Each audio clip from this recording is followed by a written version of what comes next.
नमस्कार किसान साथियों, एसआरजे खेती चैनल पे आप सभी का स्वागत है। किसान मित्रों, आज की वीडियो में हम गेहूं की फसल में पैदावार बढ़ाने के 3 आसान तरीके आपको बताने वाले हैं। इन 3 तरीकों के अलावा भी हम ऐसी बहुत सारी जानकारी देने वाले हैं जिसके द्वारा आप गेहूं में निश्चित ही पैदावार बढ़ा पाएंगे। ऐसी बहुत सारी छोटी छोटी बातें भी होती है जिसको आप ध्यान में रख के भी पैदावार में बढ़ोतरी कर सकते हैं। ऐसा नहीं कि कोई ऐसा तरीका होता है जिसको आपने डाल दिया, कोई खाद डाल दी, पैदावार दुगना हो गया। ऐसा किसी भी फसल में बिल्कुल भी नहीं होता है। आपको सारी चीज़ें समय से करनी पड़ेगी। पूरा वीडियो देखेगा तभी आपको सही और सटीक जानकारी मिल पाएगी। अगर चैनल पे नए हैं तो एसआरजे खेती चैनल को सब्सक्राइब कर लें। इस चैनल पे आपको बहुत सारी खेती बाड़ी से संबंधित वीडियो देखने को मिलती रहती है। तो वीडियो को लाइक भी करें। अगर आपको मेरी वीडियो पसंद आती है तो लाइक करना मत भूलिएगा। अगर नहीं पसंद आती है तो आप नीचे कमेंट के माध्यम से हमसे अपनी राय भी साझा कर सकते हैं कि आखिर हमारी वीडियो आपको पसंद क्यों नहीं आती है। और चैनल को सब्सक्राइब करना तो मत भूलिएगा। चलिए ज़्यादा समय नहीं लेते हैं, वीडियो को स्टार्ट करते हैं। जानते हैं वो 3 तरीके कौन कौन से हैं जिसके द्वारा हम गेहूं में पैदावार बढ़ा सकते हैं। इन 3 तरीके के अलावा भी हम कुछ छोटी छोटी बातें पहले जान लेते हैं, उसके बाद में 3 तरीके बताएंगे। तो छोटी छोटी बातों में सबसे महत्वपूर्ण बात होती है किस्मों का चयन करना। किसान साथियों, आप सभी को पता होगा आजकल मार्केट में, बाज़ार में ऐसी बहुत सारी धांधलेबाजी हो रही है। हमें सही से अच्छी किस्में नहीं मिल पाती हैं। तो सबसे पहले तो आपको अच्छी किस्मों का चयन करना पड़ेगा। जब भी आप बाज़ार जाइए तो वहाँ से अच्छे और प्रमाणित बीज ही आपको लेके आना है। ऐसा नहीं कि कोई भी आप बीज लेके चले आएँ। कोई बोले ये DBW 303 है, कोई बोले ये नई किस्में, ऐसी किस्में, वैसी किस्में, आपको कुछ गलत ही किस्म मिल जाए। तो हमेशा प्रमाणित संस्थाओं से ही बीज की खरीदारी आपको करनी चाहिए। अच्छी किस्मों का चयन अपने क्षेत्र के हिसाब से किस्मों का चयन करना होगा। कहीं पे मतलब कहीं कहीं पे किसान भाई यहाँ ये भी गलती कर देते हैं कि मान लीजिए कोई किस्म है जो पश्चिमी उत्तर प्रदेश में अच्छा उत्पादन देती है। बहुत सारे किसान भाई जान नहीं पाते हैं, वो पूर्वी उत्तर प्रदेश में भी उसको लगा देते हैं। तो पूर्वी उत्तर प्रदेश में उतना अच्छे से उत्पादन नहीं दे पाती है।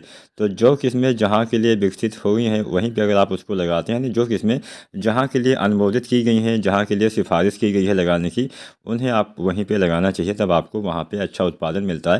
क्योंकि आप सभी को पता होगा जब गेहूँ की किस्मों का जो रिसर्च किया जाता है, जैसे मतलब तैयारी से पहले जो एक विधि होती है जिसके माध्यम से लगभग भारत के संपूर्ण भाग में जहाँ जहाँ पे भी गेहूं की बुआई की जाती है वहाँ वहाँ पे सबसे ट्रायल बेस पे जो गेहूं के बीज है, जो भी नई किस्में आती हैं उसको लगाया जाता है। अब जहाँ पे उसका अच्छा उत्पादन मिलता है केवल वहीं के लिए उसको अनुमोदित किया जाता है। जहाँ पे उत्पादन बहुत कम मिलता है वहाँ के लिए उसको अनुमोदित नहीं किया जाता है। तो इस बात का ध्यान रखिएगा, हमेशा अपने क्षेत्र के हिसाब से ही किस्मों का चयन आपको करना चाहिए। तभी आपको गेहूं में अच्छी और ज़्यादा पैदावार मिल पाएगी। ये तो हो गई बात कि किस्मों का चयन आपको कैसे करना है। इसके अलावा एक सबसे ज़रूरी बात का ध्यान आपको ये भी रखना है कि आपको समय से बुआई करनी पड़ेगी। समय से बुआई करेंगे तभी आपको अच्छा उत्पादन मिल पाएगा। अब समय से बुआई करने का मतलब ये है कि जो किस्में अगेती लगाई जाती है उसकी अगेती ही बुआई करेंगे तभी आपको अच्छा उत्पादन मिलेगा। आप सभी देखते होंगे जो गेहूं की सबसे ज़्यादा पैदावार देने वाली किस्में, ज़्यादातर उनकी बुआई अगेती ही की जाती है। यानी अगर हम अगेती फसल लेते हैं तो उसमें उत्पादन ज़्यादा मिलता है। समय पे बुआई करते हैं तो उत्पादन अगेती की अपेक्षा थोड़ा कम मिलता है। लेकिन पिछेती बुआई करते हैं तो उत्पादन में भारी गिरावट आती है। हालांकि ऐसी भी बहुत सारी किस्में हैं जो पिछेती में भी अच्छा उत्पादन देती है। फिर भी कोशिश करें समय से बुआई आपको अवश्य कर लेनी चाहिए। इसके बाद सबसे ज़रूरी बात जिस पे आप किसान भाई ध्यान नहीं देते वो ये होता है कि खेत का चयन। अब खेत का चयन आप सभी तो जानते होंगे, आप सभी को पहले से पता होगा। आप गेहूं की खेती ऐसा तो है नहीं कि इसी साल से स्टार्ट कर रहे हैं, आप बहुत सालों से गेहूं की खेती करते आ रहे हैं। लेकिन यहाँ पे भी आप बहुत सारी गलती कर देते हैं। अब सबसे बड़ी गलती क्या करते हैं कि आप ऐसे खेत में बुआई कर देते हैं जहाँ का खेत जो है वो समतल नहीं होता, यानी खेत आपका बराबर नहीं होता है। खेत बराबर ना होने से बहुत सारा नुकसान होता है। सबसे ज़्यादा नुकसान क्या होता है? सबसे ज़्यादा नुकसान सिंचाई के समय आता है।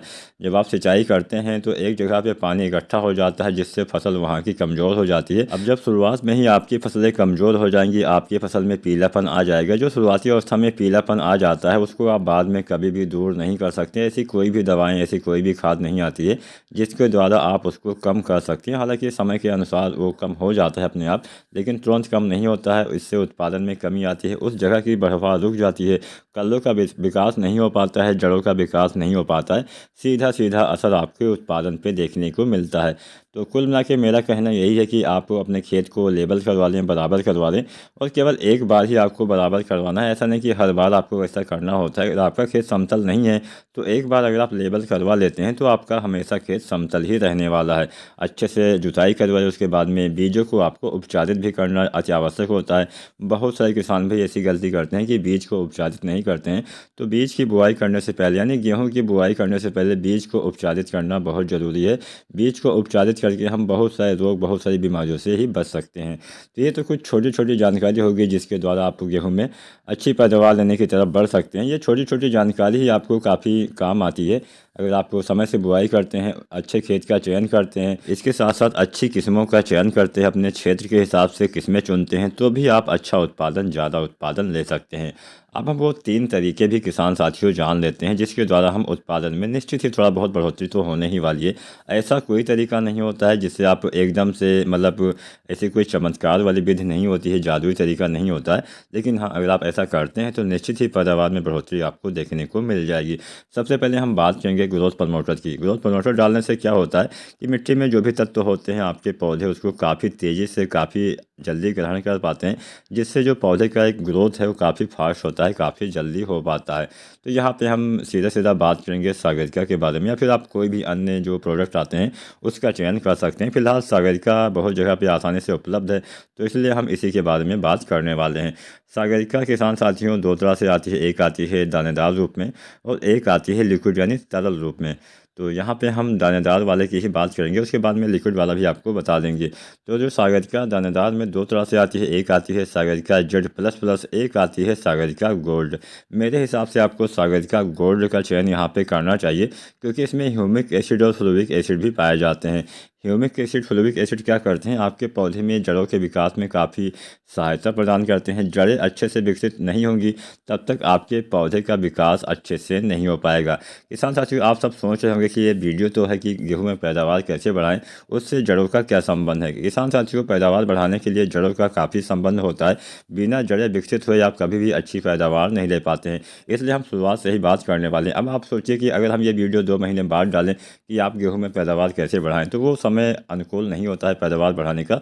आपको शुरुआत से ही ध्यान देना पड़ेगा। शुरू में ही अगर आप ध्यान नहीं देंगे तो बाद में चाहे जितनी कोशिश कर लें, शुरू में ध्यान देने में इसलिए बोल रहा हूँ क्योंकि शुरुआत में ही कल्लों का विकास होता है। जितने ज़्यादा कल्ले आएंगे उतनी ज़्यादा बालियाँ आएंगी, जितनी ज़्यादा बालियाँ आएंगी उतने ज़्यादा दाने आएंगे, और जितने ज़्यादा दाने आएंगे उससे ही आपको उत्पादन में अधिकता मिल पाएगी। अगर जो है कल्ले ही ज़्यादा नहीं आएंगे तो कहाँ से ज़्यादा बालियाँ आएंगी, कहाँ से ज़्यादा दाने आएंगे, मतलब कम, आपकी फसल कमज़ोर रह जाएगी तो कहाँ से अच्छा उत्पादन मिल पाएगा। तो हम सागरिका दानेदार की बात कर रहे थे, सागरिका गोल्ड के बाद में आप चाहे तो सागरिका जेड प्लस प्लस भी डाल सकते हैं, वो भी बेहतर काम करती है। लेकिन मेरे हिसाब से मेरा यही मानना है, मतलब एक अपनी राय है कि आप सागरिका अगर गोल्ड का इस्तेमाल करते हैं तो वो यहाँ पे बेहतर काम करेगा सागरिका जेड प्लस प्लस की अपेक्षा।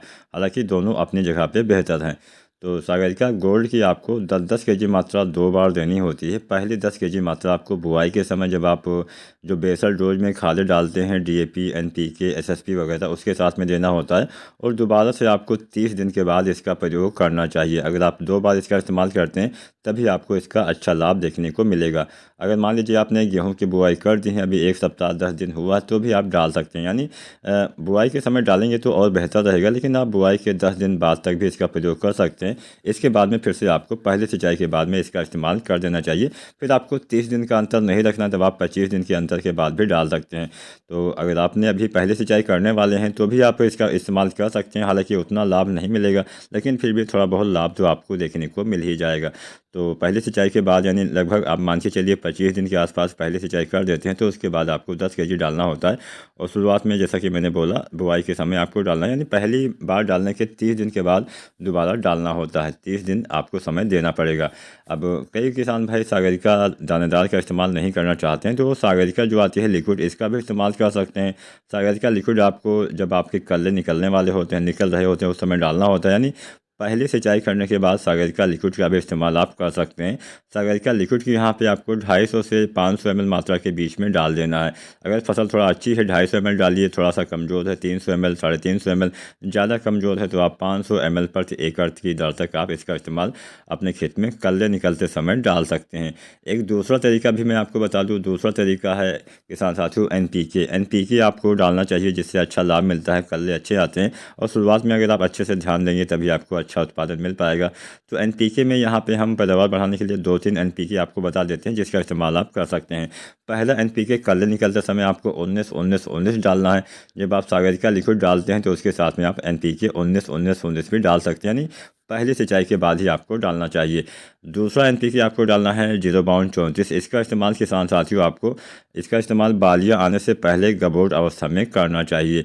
तीसरा NPK आपको डालना है 0050। आप चाहें तो इसको डालें या ना डालें, आपकी मर्ज़ी, लेकिन अगर डालते हैं तो दाने में चमक आती है, दाने में वजन निश्चित ही थोड़ा बहुत बढ़ सकता है।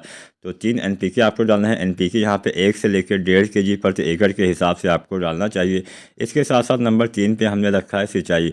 अब सिंचाई भी काफ़ी आवश्यक हो जाती है, सिंचाई भी आपको विशेष ध्यान देना पड़ेगा। 2 अवस्थाएँ ऐसी होती है जब आपको सिंचाई अवश्य करनी चाहिए। पहली अवस्था होती है जड़ विकास वाली अवस्था, जो हम पहले सिंचाई करते हैं गेहूँ में। जब हमारी गेहूं की फसल 20 से 25 दिन की हो जाती है तब हमें पहले सिंचाई करनी चाहिए। और इसके साथ साथ एक और महत्वपूर्ण अवस्था होती है बालियाँ निकलने से पहले वाली अवस्था, यानी गबोट अवस्था आप उसको बोल सकते हैं। इस समय भी पानी की सबसे ज़्यादा आवश्यकता होती है, तो इन अवस्थाओं में आपको सिंचाई करना है। इसके साथ साथ कल्ले निकलने वाली अवस्था, दुग्धावस्था, तमाम बहुत सारी अवस्थाएँ होती है। इसके ऊपर हमने वीडियो भी बनाया हुआ है कि आपको गेहूँ में सिंचाई कब कब करनी चाहिए, वो वीडियो भी किसान साथी देख सकते हैं। तो अगर आप सही समय पर सिंचाई, सही समय पर खाद, सही समय पर दवाएँ, सही समय पर बुआई करते हैं तो निश्चित ही आप गेहूं में अच्छी और ज़्यादा पैदावार ले सकते हैं। अगर अच्छी जानकारी, आज की वीडियो पसंद आई हो लाइक करें। अगर आपके मन में कोई सवाल या कोई सुझाव हो, नीचे कमेंट बॉक्स से आप अपनी कीमती राय हमसे साझा भी कर सकते हैं। वीडियो देखने के लिए बहुत बहुत धन्यवाद।